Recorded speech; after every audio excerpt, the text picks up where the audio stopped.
That's my DJ. That's the soundboard, folks. I hate that noise. How's it going, everybody? You are listening to KDOX Web Radio, broadcast live from Richland College in Dallas, Texas. We are the voice of Richland College. Views expressed. Oh wow, it's been 8 semesters. I still can't do it right. Views expressed on this show are our own, unless otherwise stated, and do not. Yeah, I mess with them. And do not reflect the opinion of KDOX Web Radio, Richland College, or the DCCCD. Welcome back. More professional than ever on my end. How's it going, folks? We got a studio full of, I guess we'll call them people for now. We'll see how rational they really are. And, yeah, Season 8 of the Philosophy Club Radio Hour. Let me hear it. Let me hear some enthusiasm. Woohoo! Who let me in here? Wait. That'll do it, folks. Thanks for tuning in. Well, ladies and gentlemen, again, Season 8 of the Philosophy Club. We got some new faces. We got some old faces, namely mine and Jack's. And literally. And, yeah, happy to get back into it. Now, okay, what we like to do is, I don't know, I assume you're all huge fans of the show. I assume you've seen every episode, so I probably don't have to explain this to you. But what we like to do is begin with introductions. Now, this is the moment in time where you're able to not just introduce who you are, like your name, but any affiliations you might have, extracurricular, co-curricular, whatever the case may be, anything. Yeah, your major, anything you want the listener to hear of. Yeah, now's the time to introduce yourself. Plug, rep, go for it. We'll start at the very back there with the giant orange. Hello, I'm Mr. Orange. Oh my god. That was impressive. No, I'm Jack. I'm vice president of the anthropology and managing editor for Richland Student Media. That had to keep a promise, so that's why I'm here. You don't have to include that last part. You could just, I'm happy to be here. You did say that philosophy is about the truth, so that's why I'm sharing the truth. Yeah, okay, fair enough. Even if the truth hurts. Moving on. Who do we got next to you? All right, my name is Noah. Hi, Noah. I'm back and forth between Richland and Eastfield, depending on semester and teacher. I'm doing mechanical engineering right now. I'm also going for Associate of Science. Yes, Noah is taking a class with me this semester. So yeah, one of my students. Happy to have him. Class? Which class is it? Philosophy. I think one. No. Yeah, I'm taking an intro to philosophy with him. Yeah. Do you have it Mondays, Wednesdays, and Fridays? Yeah. Yeah. Then I think you're in my class. Yeah, you're in the same class. Oh, look at this. Friendships forming. Friendships with a PH, folks, philosophy. Who do we got to the right of Noah there? I'm Serena. I am a psychology major. I am also the president of the Student Psychology Club here, the Psych Ducks. And I am a new officer to the Philosophy Club. Yes, welcome. Happy to have your leadership. And you exhibited that at the first meeting, I would say. Oh, thanks. I just wanted everyone to get a chance to talk because we were pretty packed. Like, I think almost every seat was filled. Yeah, I think we had filled, Phil. Yeah. Oh, look, she's picked ones. What a great choice for leadership. She gets it, folks. And Watch out, Orlando. Who? And we had about like 35, 36 people sign up. I was not expecting that big of a turnout. It was really great. I really enjoyed it. It was the extra credit incentive. That's I mean, can we cut his mic? Yeah, well, here's the thing is that typically, I'll give you the trajectory because I've been here since spring 2016 leading the Philosophy Club.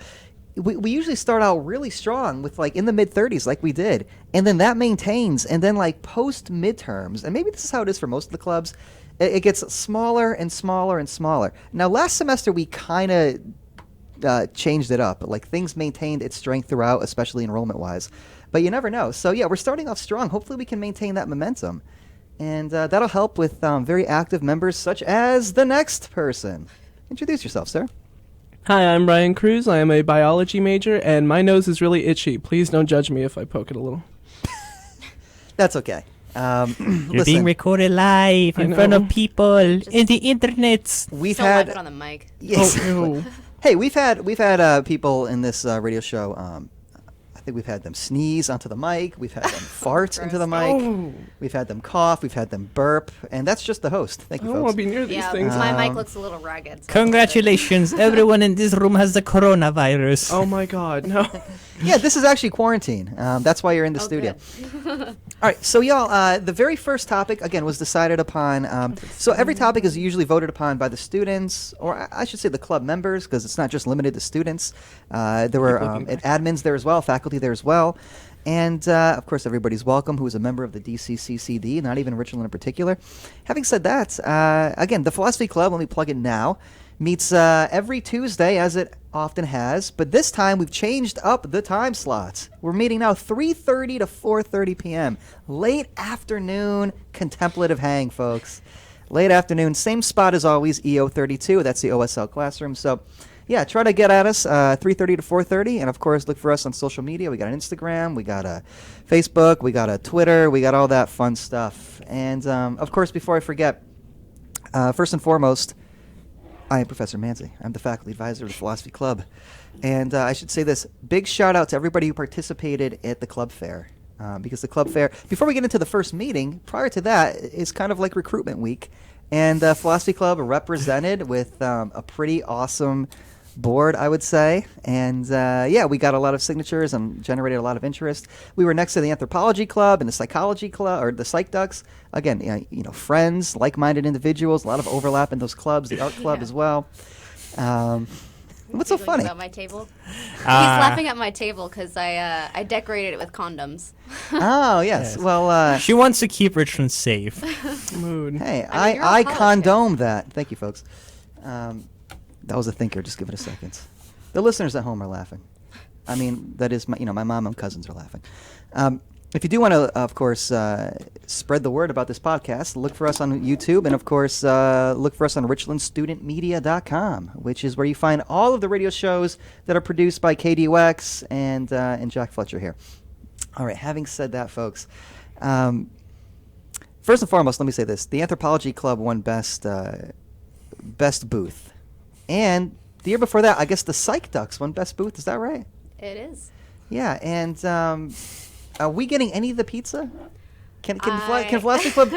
Because the win is a pizza party, yes. Free pizza, and I like pizza. All right, this is off to a great start. I'm waiting for the invitation. Frankly. Well, as the current champion of the event. Oh, yes. I'd say you're welcome to come. All you need to do is just sign up a letter saying you're going to be president, so we can just send it to Christy Battles, and that's it. You got your slice. All right, I got my Kimbo slice. But I do expect extra credit on your class. Well, I mean, firstly, you have to prove that you're credible whatsoever to get extra. Look, I will say this. I will wear a mozzarella medallion, and I will show up. All right. Sweet. Now, let's, here's the thing. So there are different segments on this radio show. I know a lot of, aside from Jack, who was on the season premiere last season, we got a lot of newbies here. So after introductions and plugs and all that fun stuff, we do what's called a recap. But here's the thing. We're Thunder Ducks. What sound does a duck make? Do you want us to say? Do you need extra? A quack. Ducks quack. So it's not a recap. It's a re-quack. It's a re-quack.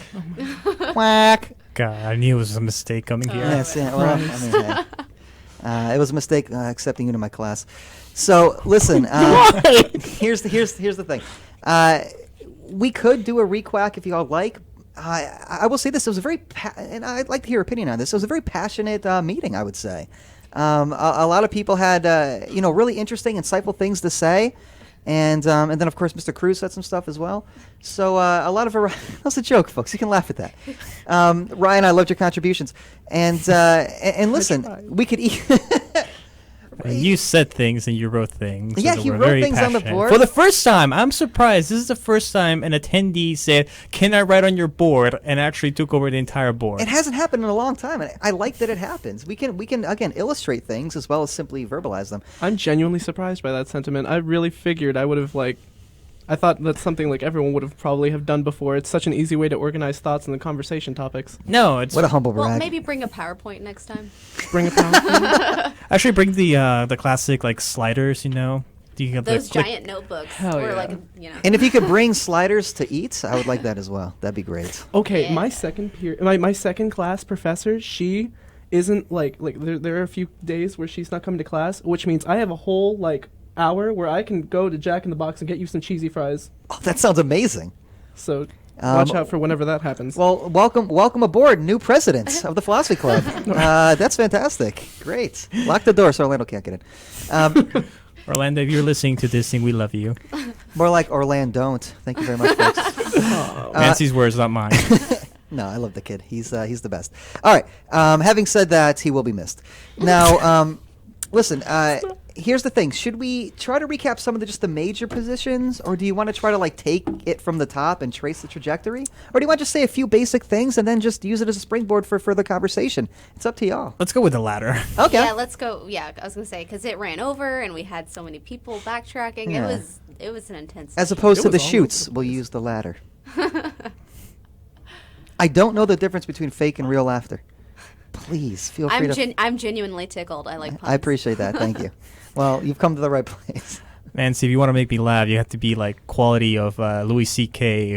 or Dave Chappelle to make me laugh. Oh my god, I love Dave Chappelle. They're philosophical. Chappelle's the best. All right. Well, okay. So the topic, we should introduce the topic. We are about 15 minutes into the program. The topic of the Philosophy Club was man v. animal. Was that the case? Yeah, it was man v animal. It was how are humans, or are humans different, and I think the implication is superior to animals, or are humans just a different breed of animal? And it got very, as I said, passionate in a way that I really appreciated. It went into discussions involving our intellect, our rationality, our self-expression, our creativity, all this stuff. So having said that, any salient points you'd like to kind of touch upon initially? You know, I'm surprised no one even touched genetics in depth. It's interesting, yeah. Yeah, That's a like good point. I mentioned DNA a couple times. yeah, but it was not in depth. Like you did True. say that we Well, share we did. like I mean, we kind of started to go off that, and then all of us were like, we don't want to go off into another tangent. So let's all agree that we are similar genetically. well, I wasn't paying attention to that part Okay. because I was like doing other things. But if I would have heard or like Thanks, paid Jack. attention, I would have objected. I think it's very important that we're debating man versus animal. I think we need to bring up DNA because DNA makes us, and so there is striking differences Yeah, that allow us to. I agree, and I think True. that's where we started first, and then all of us were like, yes, we know. Yeah. Like genetics, biology, we get it. Let's talk about. I know like the main two topics that I know the questions specifically that I remember reading before I came in. It was, are humans animals, and what makes humans different than animals, or like what makes us distinct or something? Yeah. I remember like one of the points I did brought up was like one of the closest animals to humans genetically speaking is the chimpanzee. Yep. We share like 98. 99%. I thought it was a banana. No, we're 50% banana. Yeah, we're 50% banana. Okay. I thought it was 98% of our 70. DNA is similar to that of a chimpanzee. It's like how far It's pronounced Manzi. can we, how far do we separate like the idea of a chimpanzee from a human being when all it takes is 2% of a DNA change to turn us to that or them to us? Listen, I have a simple question before moving on. What exactly is DNA? Now, okay, I know dinucleic acid. It's how we're related to dinosaurs. Everybody knows that. Wow. But, I mean, more specifically, why is DNA considered to be so influential on what you are, not just individually, I mean, who you are, but also what you are as a species? Like, why should that play such a big role? Isn't something we can overcome? Well, because biology and genetics actually make up, like maybe 40% of actually your personality. So that does play a huge You factor. say of your personality? Yes, your personality is actually 40% and like affected by your genetics. It's basically alone. they're the blueprints, as many biology teachers would say. They're the Yes. blueprints of us. Great album. The programming, Shout the out code Chimpanzee. that will define how tall we're going to be. What's going to be the shape, the skin color. That's not personality. Well, no. I mean, still personality-wise. Those are the phenotypes. We're Yeah. talking about all the internal stuff that can affect your brain development and Like predisposition. Yes. yeah. Interesting. Hooray for psychology and biology major to the rescue No, on the no, topic that's- of genetics. That's all, and again, very philosophical. So just so I'm clear, because I'll be honest with you, I haven't really looked closely at genetics. It's so interesting, but it's so much. Yeah. It's so much. So, they didn't complete the human genome until like early 2000. Yeah, like it's oh wow. So the person who discovered it, her name was Jen. No. Noah is so over this. Noah's like, I hate this. This is a I don't mistake. understand some of these puns you're making, or what the Because joke is. there's nothing to understand. They're not good. At any rate, so again, the reason I'm pushing this is because again, on the one hand, yes, we didn't really cover it, but the other side is this. Do you think that there's something deterministic or predeterministic about genetics that keeps you from being as free as we want to feel like we are? Because I like to feel like I decide who I am and my personality and stuff like that, but to say you're genetically predisposed towards certain kinds of just ignore that. It's nothing. If you're predisposed towards certain kinds of, I guess, personality traits, that doesn't make it seem like you're free. It makes it seem like you're already predetermined in terms of your individuality. That's the idea of nature versus nurture. Like you, like a lot of you is already predetermined at birth with your genetics and how they're already formed. Yeah. I second this. Oh, it's the present. But like there is also the idea of like growing up to be who you are by how your parents take care of you, your social settings, et cetera, et cetera. Exactly. It all starts nature, and then the rest of your development is nurture. Because I mean, like I said, like nature goes up to 30 to 40% of who you are, and then the rest is your environment and your, Boy, if you social. do not. It's true though. Like a big topic I've been looking at when it comes to understanding that this isn't even about animals anymore. But a big topic about like We are understanding- animals. We just don't make good Dude, leather animals jackets. And humans, True. So I mean, still. Like Well, I mean, Ed Gein would disagree with you. Okay, yeah, true. But I mean, if you're gonna go to the to the store, like, come on, like, you want to have the big, thick coated, like, polar bear jackets, I said, Like, once, do I'll you say it really again. want to have like a jacket made out of human skin? Just like it's like so thin. Okay, That's some Chainsaw Massacre How- kind of things, man. how tanned? Wait, no, like tanned hide. That sounds really bad. What are you saying? What is happening? How tough is it? Like how tough it would be like the human skin jacket? I'm just curious. Well, Not how did very we get tough at here? all. I mean, Wait, is this That's even a good question. I mean, it interesting? wouldn't be that much. I am mean, not a serial I mean, killer. I've seen a lot of cannibal movies, and I've seen skin things. I'm just like, that doesn't look so. thick enough to like last probably a day. Well, it's not. It's All right, let's segue. Human hide does suck. Let's go on to a different topic. all right. One that doesn't involve my wardrobe. I think again, from what I remember, the conversation when I left off was the following. Again, to what extent are our genetics playing such a formative or pivotal role in who you are individually? And the reason we ask that is because, again, I like to think, and again, this could be me being a bit naive, I like to think that what makes a human being uniquely human is our ability to individuate in ways that go beyond the merely bodily.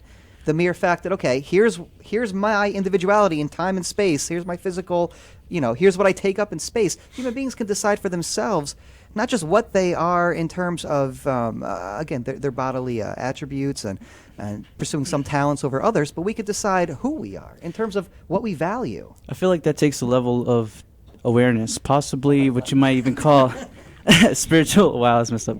Spiritual awareness, because obviously your genetics kind of actually individuate you as how you look and how you are and the way you Right here? perceive the world. It's all All right, thanks, based Jack. on Good to your see ya. I was like, not who's necessarily talking? just your appearance, but literally how you enter the world. You're like, okay, I'm this color. I look like this. I have these eyes. But and, please do. And Manty's interrupting me, but it's okay. I'm trying to organize things So here. it's like Okay. you kind of have to transcend your own self. And that's how you can really individuate on the level that you speak of. And how many of us can actually do that? Not very many. It Nobody in takes this studio. a certain level of self-awareness once you get past your baser instincts. I mean, Well, how do But you that's do the that? point. Can you? yeah. Is that even possible? Is the thing, because then we kind of start to ask the questions. Well, what makes us human? Because if you put your brain in someone else's body, are you still the same person? If you're going to have a different perception of the world, if you're a different person in that sense, I made a movie about that with Jason I've been Bateman. studying Interesting. brain transplants, and it's actually weird how, like, when a person's brain is put into another person's body, that person is still themselves, but they, like, get like memories of that other person that they did not experience, and they Yes. develop some of I their don't know. personality That traits sounds of that other fishy. person. It's terrifyingly cool. I've heard before there are some theories that say that there are memories stored in other organs, like the heart Yeah. or stomach or something like that. What? I don't know how Really? true that I haven't is, checked but that So if you I've get an heard organ things transplant like from that. some random person, you get like flashbacks. Suddenly you crave foods you never craved before. yeah. I feel like that That's crazy. happened with one of them. Like the brain decides a lot of you. It's also weird. Like the Yeah. brain named itself. But isn't the brain you? Fascinating. How could see? Interesting. This is what I have such a hard time understanding is that how is it that you are not in charge of you? I get the fact that we could be genetically Well, predisposed. Well, Orlando's interrupting me. I understand that you I could be just got naturally here. predisposed. I got to get all my airtime in right quick for all of that I missed. But here's the thing. You didn't miss much. But here's the thing is that what makes us, I think, rational, which is to say what gives us our uniquely human nature, is the fact that we can step back from things that we are otherwise impulsively inclined to do and say, well, hang on, I can maintain control. Yes, I might be predisposed maybe genetically towards certain things like, I don't know, maybe like addictions or something like that, but it doesn't necessarily mean that you ultimately will become that. Well, No, what it doesn't. Right? Isn't that what autonomy is? what are you other than your genetics though? Some kind of consciousness, a spirit, A freedom. per se. Yeah, and so then at that point, what would differentiate one's spirit or consciousness from another's? If it's not the body, if it's not an appearance, then what would differentiate you then? Yeah, no, that's a great question. I'm waiting on To you, me, man. it sounds like you would have to divide that into like 3 different sections waiting. as to what a human being would be and what truly divides their actions. Because there's no such thing as like a neutral party within a person. You have to have Oh, like that's interesting. something that like makes you decide what you're going to do and why you're doing it. And like the 3 things that they're like separating it into is genetics, your own consciousness, like your brain itself, and your soul. And some people would just disregard the soul entirely because, like, Or some equate it to people- consciousness. Some people Yeah, I would would just think so, decide too. that there isn't a spiritual aspect to humanity. I always like to think that there's like 5 aspects to a person. The most outward is social, then it goes to physical, then emotional, then mental, then spiritual. But a lot of those things that individuate you as what you've described are they come from appearance and they come from genetics and they come from basically your own unique perspective of the world based on like how you grew up and how you kind of see things differently from We're others. bringing it back to nature versus nurture. And so that's why Always that's why nature we versus nurture. that's why when Manzi said how do we get away from it, I don't think it's possible. That's the point. I exactly. know, you can never get away.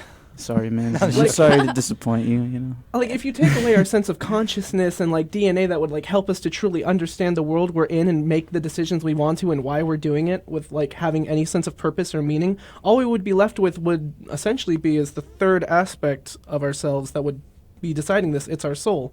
What is just like a soul just gonna do by itself? It's lonesome I like that without question. any any predisposition to do anything else. But Besides also, sit there and like haunt places. I think I don't know what do ghosts do. What souls do? I also creep find on it people. interesting. They don't Yeah. exist. What would you say, Orlando? I find it interesting, kind of the different like religious aspects on the ideas of the soul. Like for Me too. Buddhism specifically, talking about how the soul is kind of just the body is a shell for the soul, and you're sort of attempting to escape it. And so also there's other religions that kind of imply that we're all just divisions of consciousness, a part of one whole. Now that's what I think is very interesting. I don't know what you guys might think of that. Yeah. Well, I mean, I'll put it this way. Does that go for just humans or all animals? Because, again, the topic is, are humans different from animals?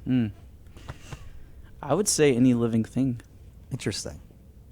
Because here's why I bring it up. And, you know, don't everybody talk at once. But here's what I'm considering is that for somebody like, say, Aristotle, who is a very heavy influence on the West in terms of how we understand anthropologically what we are and how we be, literally, our being, our human beingness. And so Aristotle says, again, you can't distinguish a body and a soul as separate entities. A soul is that which enlivens or animates a body, and a body is that which gets animated by a soul. A body without a soul is just a cadaver. A soul without a body isn't anything. This is according to Aristotle. All right. So the point being is this: Aristotle also continues by saying that, look, the soul equals a life principle or a life force. So anything that's alive, and this is to your point, Orlando, anything that's alive is considered to be ensouled. Now, having said that, that seems to suggest that, again, human beings and animals aren't really that different because we're both alive. We both have, the five senses. Well, I only have four because I don't have the sense of smell. That's a true story. We My can get brother into that doesn't if you'd either. like. At any rate, the point being is this, that is there any real actual distinction in status, ontological or metaphysical status between humans and irrational animals? And again, according to somebody like Aristotle, yeah, it's there. It's reason. It's the ability to recognize. And you're making this point, Orlando, at the meeting.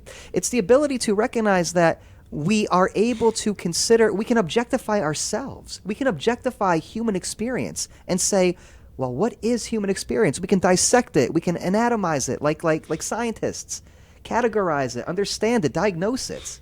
That kind of ability is very unique in kind to things of a rational nature, which are only human beings, allegedly. I feel like there isn't rational nature to like animals. Or, There isn't. I agree. plants. Well, here's a question. If we're going along with the timeline of the Earth, at one point, couldn't you argue that there wasn't this kind of rational thought present? No, there wasn't. Not until, we as a species increased our cranial capacity and started making tools and then, Evolution. And so at that point, Developed continually this- developed our brain and, Got to a started point doing of- abstract thought. Yeah. And so based off what Anzi just said, did anything exist at that point? Did you just say my Manzi? I No, didn't- based off what you kind of laid out for us, Okay. what existed then? Well, again, according to Aristotle. According to Aristotle. Neanderthal. Hiding behind another thing. No, it's not me. Well, I can tell you what I think if you want. It's Yes, I wanna similar hear to you. this, but not identical. But the point being is this, because I feel like this is kind of where the conversation was going. A lot of people were making what I would say were Aristotelian points at the meeting, even though we weren't calling them that. Matter of fact, Esther, you made a point that was very Aristotelian as well towards the end, and your brother made a point too was very similar. So the point being is this. Talking about the spiritual, talking about you were Ryan, the different kinds of capacities for human experience, and how many of them overlap with irrational animals. What comes before humans? I think the idea is this: for somebody like Aristotle, again, the increase in awareness is equivalent to an increase in the quality of life. Okay. I hired a hitman to take out Orlando, but he seems lost. The studio's behind you. Turn around. I'm hyping you up, man. joking. See, I'm like giving you ad libs. I'm like, oh, What, yeah, what is going on out there? Are they Every having a time I department see meeting? him, oh, you're still alive. I see my assassins have failed me. Oh, So don't worry, I'll leave. I guess I would. Thank God. I guess we could put it like this. And here's how I did put it. In fact, and this has to do with a professor. I'm kind of quoting here, former professor of mine, is that animals have dashboard knowledge. Like a dashboard, like a car. They can read the signals on the dashboard and then respond accordingly. That's stimulus response. Right. But human beings are capable of looking underneath the hood. We can figure out not just what's happening on the roads, but what's happening underneath in the car itself. What's allowing driving to even happen? How to fix the actual mechanism. Look, I'm looking at myself in this damn camera right now, and I don't know if I mentioned this, but I slept on my glasses over the weekend, and I've completely bent them out of shape, literally, to the point where they're not level. So when I put the glasses on normally, I look like I just stepped out of a tornado. So I have to wear them I have to clip them against my ear. Yeah, you look like a crazy I really like conspiracy this. theorist. I really like this new look, Manzi. Like, as a fellow glasses wearer, I feel your pain. Like, Thanks. where's your optometrist? I will drive you there. And, How do you pay fix for it? half of it, dude? Can I bring it back to my? I haven't had insurance in years. I just recently got it, so I'm not really sure how it works. When I get my glasses Mood, adjusted, honestly. I go to the optometrist, and mine would do it for free, but he retired, so I got to find a new one now. Do it for free. That would be ideal. Yeah, right. Okay. Yeah, but you get it Mine's- adjusted. They have special tools just for that. I miss my optometrist. She was great. She had had the word Elvish, or she had the word sister tattooed in her arm in Elvish, and I was like, "Is that Arabic?" She was like, "No, it's geek." And I was like, "Oh, That's awesome. Tolkien." And I was like, "Oh." Yeah, she was the Tolkien geek. Thank you very much, folks. The point being is this, that I had a student tell me that I should heat it up with an open flame, but not put my glasses in the oven. So I appreciate that advice. I guess I'll just bring it to my optometrist. Thing is, I'm here every time my optometrists are open, and so it's like by the time I get home, they're closed. Here's what's so funny is that my optometrist is literally my next door neighbor. So Are my you optometry, serious? it's in the building next to where I live because I have a nice That's giant loft convenient. downtown. Thank That's you, folks. really funny. Yeah, and yet here I am. I'm struggling with vision. Speaking of struggling with vision, let's see if we can see the point here, folks. Oh yeah, let's get back on track. Yeah, let's get back on track. We're off to the races. I mean, so I guess do we agree with Aristotle? Because something else that I came up. disagree with Aristotle. Okay, why? Good. I'm glad you do. Because I'm going back to my original question, based off that kind of logic, what then existed I at didn't that shake point when there's no rational thought? Huh? That's kind of making an argument to say, well, we're prioritizing rationality. Well, does it only have priority because we gave it that? Oh yeah, You know, this is when what you- you're saying. Yeah, Yeah. on Tuesday too. Anything only has value and priority because we give it to it. And so if that is the case, does it really hold priority in existence? Yeah, and so if I follow you, Orlando, your point is that we are the ones who decide values, and so we make what we are the most valuable kind of thing. Yes. Right? And so does that hold up objectively, or is it just a human construct? Well, I'll ask you this: Is there objectivity? Here's the thing. Like, who's who capable would- of even understanding objectivity outside of humans? Well, that's where you would kind of start to question the idea of a deity. Well, like animals are able to have. That's all, A folks. deity, yeah. that's Animals are able to have some sense of funny, objectivity. come Like on. they can make decisions. Like, oh, do I run this way or that way if a predator is chasing me, Okay, type of thing. They have free wills. I think you're right about that. Yeah. But oh, sorry. Thanks, Jen. Like the Do they ability to ever sit and rationale is to ponder make which a way they're decision. gonna run though? Orlando, before you got here, I Or spilled they're coffee all like, over the okay, studio. am I gonna Oh, run yeah, right that's or amazing. left? Let me think. I'm gonna go right. It's an immediately split decision that the brain kind of like forces on them Isn't to do. that But instinct? like, I still think there is a sense of rationality that animals do have. Slightly. It's probably There's- nowhere near as like grand or diversified as human beings have. But I wouldn't put the human experience that entirely separated from animals, at least to the point of like the idea of surviving and reproducing, which is the point of, as biology I think says, is the point of all life. I think the argument here is just our level of awareness of it. I think that's what Manzi was kind of referring to. I don't think there's any Right. question of whether they have rationality or not. I think we're basically prioritizing our level of it. He's saying we're able to see this and see that, but I'm still not sure of that. Well, Like- the point being is this, Orlando, that sort of capacity allows us to be autonomous. It allows us to be free. We're not enslaved to our environments. Animals that lack that capacity, they're all stimulus response. Look, I mean, look, I agree. My little dog, Miles, he makes, how free is he? He makes decisions, but the decision is like, do I eat the cookie now? Or do I sit and then maybe get 2 cookies? And that in and of itself, it's not he's not thinking it over. He's been trained because there's been so many times where I've given him a cookie or I've given him the command sign to sit, and then he sits and gets 2. So he's responding to the stimulus, the environment. That's not the same thing as like thinking to himself, well, I'm going to die someday. I should write a will. Well, I should make sure that the people I love the most know how much they mean to me. I think it's That interesting. conditioning. Well, that's just like the Yeah. human experience itself. Like my definitive answer to the idea of like what makes humans distinct from animals is just very literal. It's our DNA. It's the human experience. No animal will Yeah. understand what it's like to be a human, and we won't understand what it's like to be another animal. I'll never know what it's like to be a tree, even though I kind of want to. No, but you do. You have a better idea. Okay, maybe not tree, but you have a better idea of what it's like to be a dog than a dog has to be a human. That's why when you Possibly. look, you look at a No, dog it's and you're because we have like, the mental capacity to understand that, but we'll never truly the get the difference. full experience and understanding of it. The human Okay. brain has it's just massive. The human experience is so he diversified. means It's mine in particular. incredible. Thank you. I understand that. I'm just Well, the point being is this: what good is the brain if it doesn't heighten your quality of existence? And I think it's the quality of life that separates humans from other animals. Other animals could experience physical pleasures, and that's about it. Humans could experience spiritual bliss, physical right? pleasures and friendship. I think Yes. it's kind of interesting what you're saying, Manzi. It most, reminds like, me of that. outward- Everything Martin, is. things It I reminds said me were of the that concept Martin of a Buber person. book that you kind of gave me that was talking about I and that thou. humans are separate because they got the ability to choose what's right or wrong and differentiation from animals. Shut up, It sounds like you're making that argument. it's great thinking. Yeah. oh my god. That is kind of the argument I'm drawing upon, only for the following reason. Look, and this, you just mentioned this. and I brought it up as well on Tuesday, human beings, we are able to have the kind of emotional depth that animals don't have. It's not merely about the intellect. It's not merely about the DNA and the personality. It's about how you interpret experience. And you don't just interpret it like a calculator, like a robot, like information, data, inputs. You interpret it in terms of what it means to you, what the significance or importance is, how it hits your heart. That's emotions. But it's the kind of emotion that...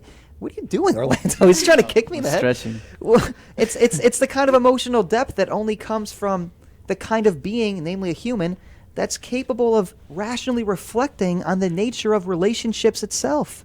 So you can say, what is the nature of the relationship I have with this person? Is it a friendship? Is it a deep friendship? Is it a love? Is it, brother from another mother? Is it an enemy? Is it merely a colleague? The fact that we can even run down the catalog of kinds of relationships suggests that we are beyond animals. Because while animals can have some relationships, they can't have all relationships. An animal doesn't know what it is to love. See, Clip that. That I want that to be the promo for this podcast. And here's what I mean by that. They know what it is to appreciate companionship, but they can't sit back and reflect like a poet on the depth of what it is to connect with another person, because they're not a person. And part of that is people will personify animals sometimes all the time, and they misunderstand because of that what animals are doing. And I take so much shite from students when I try to bring this up in class, because I say this. I say, look, love your animal for what it is. It's not. It has more in common with the remote control than it does with you. Okay, maybe not the remote control. Has more in common with a goldfish, your dog, than it does with you. And I say that because, again, to be a human seems to be so drastically different, metaphysically, ontologically, than any other kind of way you can experience the environment, the world. So what is the ultimate benefit of having that, then? Having that capacity? What would you say is the ultimate benefit of it? I don't know. That's why I majored in philosophy. It seems like a curse. Because someone will tell you and say, oh, well, possibly it's a capacity for happiness. But guess what? It's also a capacity for sadness. For misery. And so then at the same time, we'll look at an animal. Don't they have those same capacities, but it's more simplistic? Because you're making it and you're painting it out as a blessing. But then who was it? Is it Sartre or Nietzsche who say, oh, well, actually, it's more of a curse? In reality, because it's a choice that you're forced to make. You're forced into it. It's not something that you choose, really. Yeah, I mean, I think you hit the nail on the head there. It's not maybe being human isn't all it's cracked up to be. Maybe just like we can know the kinds of happiness or pleasures in a way that's deeper and more sophisticated than other organisms, we also know a depth of pain and suffering and tragedy that is way deeper than other organisms. No? And also, I'm curious, how can we set a hierarchy for our level of enjoyment when we don't understand theirs? Because I think we do understand theirs. Do we understand? I think we understand. I know how deep my dog is. Ruff. What's up? Is everything good over there? What's that? Yeah. The hell did we miss? Just come back and hear barking. Yeah. So the point being is this: it seems like humans are able to understand with ever greater specificity and nuance due to science and technology how other kinds of organisms experience the world. But those other organisms aren't capable of knowing how humans experience the world. Isn't that in and of itself tantamount to Earth superiority? Okay, I'll stop talking. No, I'm sorry. Keep going. No, I'll stop talking. I'm talking too much. Someone else say something. Yeah, we're capable Esther's like moving her microphone away from her. We're capable of quantifying an animal's life so much that we can come pretty close to understanding what it's like to be that animal. Exactly. Through experience. Just watching the animal and taking notes. The scientific method, I think, is what I'm referring to. Yeah, no, I think so. Think Jane Goodall, but also just like what happens to animals. They respond to, again, fight or flight. They respond to fear of pain and pursuit of pleasure. And their forms of pleasure aren't mental, they're physical.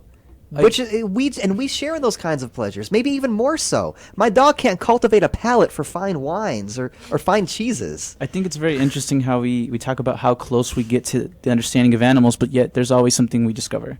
We say, oh, well, actually, that's amazing that animals can do this. Oh, animals can do that. And we're always discovering things. That's the funny part. And we have yet to even fully discover ourselves. There's this mythology in science that says there's only 5 senses. There's actually more senses than 5. And so guess what? Is that right? There's like 26, if I remember. Yeah, Someone and so we speak on that on ourselves as if we understand ourselves so wholly, but guess what? We don't even do that. And so how do we expect to understand animals on that same plane? Like the ability to understand like a sense of temperature. Nice dose of humbleness. I appreciate that. Kind of makes sense. Humbling the human enterprise. I'm just saying. No, I like it. I think just maybe you're right. That's what I was thinking too. Who threw out 26 senses? Okay, I What are you remember. talking Okay, about? I might have overshot it. Maybe I know it's in the 20s. I remember it being 26. I Even remember in the like 20s is it was like the ridiculous. ability to like Yeah, that is crazy. understand temperature. Like it's one thing to feel a solid object; it's another to feel temperature. They're basically like categorizing the five senses too. Interesting. And like electromagnetic waves and stuff, because human beings apparently have a very minute sense of that. The way like pigeons are able to have that. Exactly. And find their way home. Also, wanted to just bring this back because I remembered it. In the discussion on Tuesday, I did say that Coco, the gorilla that Oh, was the able, gorilla, yeah. she's able to do sign language. When they asked her where do gorillas go when they die, I said comfortable hole by.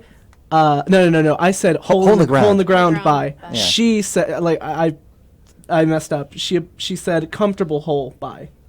You misquoted Coco. Yes, I misquoted Coco. What a shame. But they asked, like, okay, how do gorillas feel about death? Like, do they feel sad, angry, or happy? Yeah. And she said sleep. Yeah, that's I was interesting. Terrified. I was still shook. Why is that Yeah, terrifying? it's because she didn't understand Sounds death. nice. I would love some sleep. Seems like a very literal interpretation of death. I know. Yeah, exactly. Yeah, it's true. Sleep. That's what Death-like. that's what the animal looks like it's doing. It I looks mean, like that's what I was taught when I was little. It's diet death. 3 years old or however old I was. It's like sleep, but forever. Really? Yeah, that's how my parents taught it to me. God, Did that scare you? Not really. I mean, there was a little bit of fear there just because I'm so young, but it was okay. I went to so many funerals when I was a kid that like I understood the concept of death very well, and I wasn't afraid of it. The thing that absolutely like rocked my shit was like the idea of a black hole. I don't know why I was terrified of black holes when I was like That's 6. interesting. Definitely. It's Like, like death complete didn't death. scare me. Yeah, it's the death of everything. Yeah, Yeah. not just you. That's fascinating. I do have a communist Let me mindset. say this though. I think you've touched upon something else that also didn't come up. Interestingly enough, less scientific, more existential. The fact that we're aware that we're going to die. The human being is the only organism that is mortal and knows that it's mortal. And that changes everything for us. This is why we're able to decide for ourselves what is and is not valuable. Because not only do we know that we're going to die, but we also understand that everything that we work towards in life will one day possibly come to an end, at least from our experience. And that's a game changer, no? I think animals are able to understand when they Where die. do you think you're going, Orlando? Strangle himself with his turtleneck. Jesus With Christ. who? With who? Is he gone? Hey, do the Friday, it's going to be my office hours tomorrow, 1:30 to 4. 2.5 hours. Yeah, drop by. All right, see you later. Animals are able to like understand Bye. that they're gonna die. If you're interested in learning the Philosophy Club's officer secret handshake, let me know, because you just witnessed it live. Also, what That's is the best y'all's- we ever did it, by the way. What is y'all's Twitter? Because I've been like trying to find it and I cannot. Like, what is the Philosophy Club's Twitter? This is why we need Orlando. I think it's at RLC Philosophy. RLC Philosophy. Nope. RLC dot philosophy. Philosophy RLC. RLC dot philosophy. I don't think there's there might be. I don't know if there's a dot. Again, the students set up these accounts. But yeah, get at us somehow, and then show us how you found us. It is RLC Philosophy. The only issue is that RLC is capitalized, and I was not doing that. Ah, capital thought, my friend. All right, so look, we got. We've been going for about 45 minutes. We're supposed to stop at 4. Who's after us? A show called Rondoland. Rondoland. Rondoland. Rondoland. That sounds fun. It's like Ronald McDonald, or Okay, so the point being is this: we probably should start wrapping up. Here's another segment. Well, that'll do for the requack. Should we start recording now? Do you guys want to start the show now that we've kind of warmed up? Yeah, sounds good. Good, great. a Esther's damn not minute. amused. All right, so listen, here's how we typically end. We'll go kind of around the room, and if there's any like final thoughts you have on this topic, now's the time to say them. And again, if you thought of things that you meant to plug before and you forgot and you want to plug them now, now is the time as well. Again, people watch this. I force my students to watch it, so I'm just joking. But yeah, we'll start in the back there. Yeah, that's you. Microphone 6. Great. Actually, that's microphone 6. I don't see. You know what's so funny is that I don't know. She's been doing this for 2 weeks and she knows. Eat that mic, Esther. No, I mean, I didn't really have Oh, it is. very many more thoughts than what I said back on Tuesday, which was kind of more of self-awareness is really where I think a lot of it lies. the difference between animals and humans, and then also that spirituality, and the ability to have a religion is kind of secluded to humans. So that's all. Yeah, it's again, and that echoes some of the sentiments espoused here earlier. It's crucial. I mean, human beings are able to consider a higher power in a way that animals, and not just consider it, but again, appreciate it, beautify it, worship it, this kind of thing. Animals don't have a sense of self. They certainly don't have a sense of a higher version of themselves. Like human beings are like, I'm me, but I can, try to be like Christ or something like that. Animals don't do that. They can't do that. All right, I'm sorry. Yes, Noah, go for it. I think a lot of this can be summarized just by saying the human experience is different from animals because of the intensity and complexity of our thought, the capability at which we are able to express ourselves and experience anything much beyond animals. Yeah. And again, I'll throw this out there. I don't think animals can think. I don't think they're any at all rational. I don't think there's anything like thought-wise going on there. I think they're very perceptive and observant of their environment, and they're able to read triggers in their environment that suggests further stimuli that's to come, but I don't think that's thinking. Not even the Eat that animals mic. who can problem solve. Get closer to that mic. Even all the animals that can, problem solve, like dolphins and gorillas and octopuses.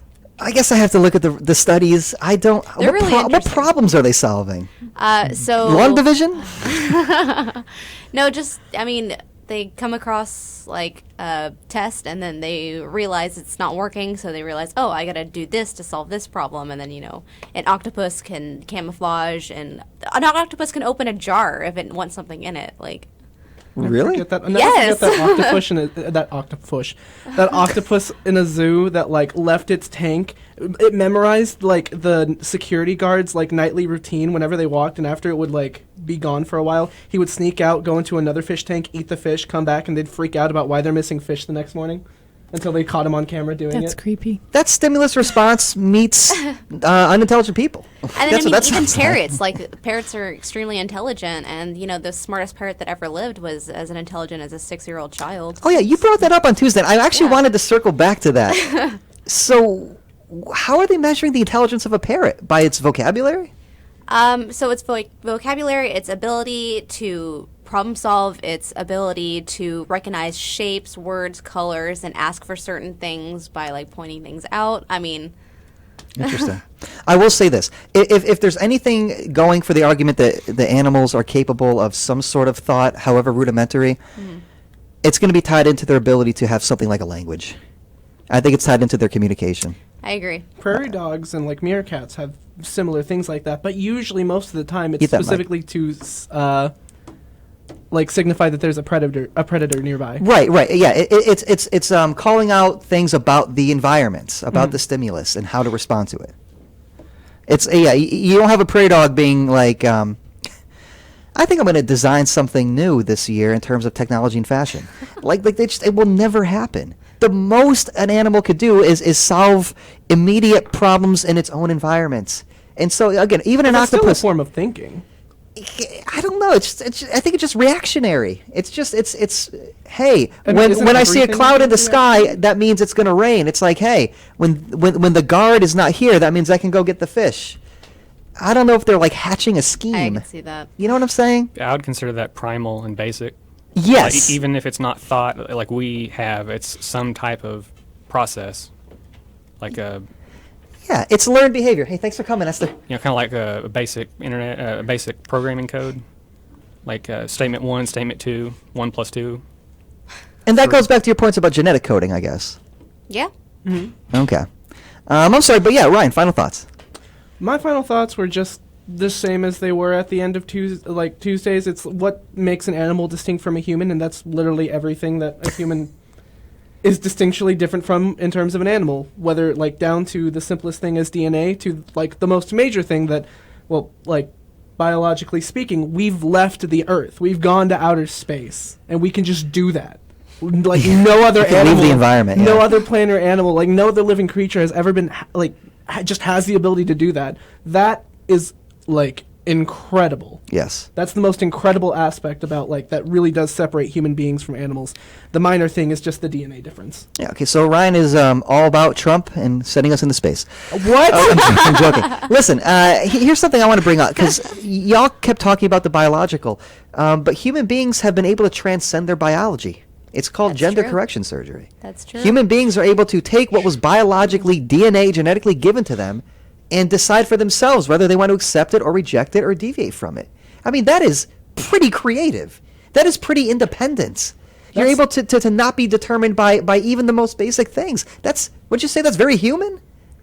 Can other animals do that? Actually, you know what? Biologically speaking, that is also very important. Like, we can just change that. Yeah. That's artistic. That's creative. That's human. We decide what we value, and we could say to ourselves, you know what?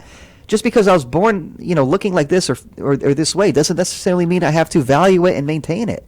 I could pursue the thing that I value most, and that kind of thing. So I think that's something to consider as well. All right, folks, let's wrap it up then. Any final plugs? When's the Side Duck meeting happening, the first one? It is Tuesday the 11th from 2 to 3 in Wichita 125. 125. Yes, our topic is world kindness, and Ooh. I'll probably steer that towards altruism. I like talking about altruism. Me That usually gets too. pretty heated. Me too. All right, Super, world kindness. And then president of the Anthropology Club and vice president of the Anthropology Club, Esther and Jack. When is the Anthropology Club meeting? Oh, they left. Okay. Oh my God. Well, that'll do it. No, I believe the Anthropology Club meets right before the Philosophy Club. I think it's on Tuesdays from 2 to 3. I don't know exactly where, but get at that. I know they have an Instagram handle, and the Philosophy Club and the Anthropology Club, if you aren't aware, partnered up for a full semester last semester. So every Anthropology Club meeting was a Philosophy Club meeting, and all of the Philosophy Club topics were anthropological, and that's kind of why we did this first one like this. It was kind of an homage to last semester. Again, man versus animal. It's very anthropological. Yeah. So shout out to them as well, and shout out to the art club as well, doing some big things over there. Having said that, again, the Philosophy Club, as a reminder, meets every Tuesday from 3:30 to 4:30 p.m. in EO 32. The Philosophy Club Radio Hour meets every Thursday from 3 p.m. to 4 p.m. right here in KDUX Studios. Wow, wow, wow, wow, wow, wow. That's my DJ. That's the soundboard, folks. I hate that noise. Yes, you are listening to, here's the disclaimer, you are listening to KDUX Web Radio, broadcast live from Richland College in Dallas, Texas. We are the voice of Richland College. Views expressed on this show are our own unless otherwise stated and do not reflect the opinion of KDUX Web Radio, Richland College, Orlando Silva, and the DCCCD. So here, I have a sign-off. I don't know if you're aware of it. It's I think this is the show. Come on in, guys. Okay, here's their, okay, so we're keeping them from starting. So we'll do this. Here's the sign-out. Think about it. So you have to say it in a way that has some tude, that has some attitude to it. You want to start? So on the count of 3, we'll say, think about it, and that's how the show's going to end. All right. What is going on out there? I don't know. I think they're trying to I go think they're into trying to- another room, but they yeah. think it's this room. Oh. Yeah. I don't think they realize they need to go. Jack, is that the next? Okay, that's them. All right, on the count of 3. 1, 2, 3. Think about it. Oh, Do it again, Serena. Okay. Think about it. How's that? Think about it. What she That was said. Think kind. All right, that'll do it, folks. Tune in next week on Thursday, 3 o'clock to 4 o'clock. The topic is the topic is evil. What is evil? Oh, What is my evil? God. That will be the topic. Okay. That'll be another I'm pumped heated about one, I'm that sure. one. I'm ready So for join that us next one. time. All right. Later, y'all. Adios. Quack. Bye.